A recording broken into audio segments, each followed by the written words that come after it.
De la mine înțeleg nimic. De la mine cu Dacia. Dar nu faci așa. Mi-ați dat ați cam oposit? What, băi?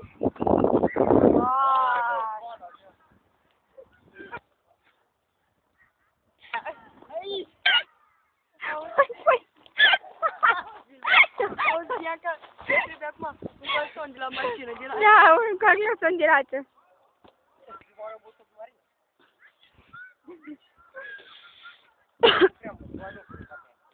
Până la 2 vieți ai voi sprins, așa, nu 10 ca Andrei. Bă, tu pală, dar hai mă, ai promis ceva. Haide, uite. Zici că am dat pauză, ia că salvează. Haide, uite, bunători, haide. Pauză, dă-i stop.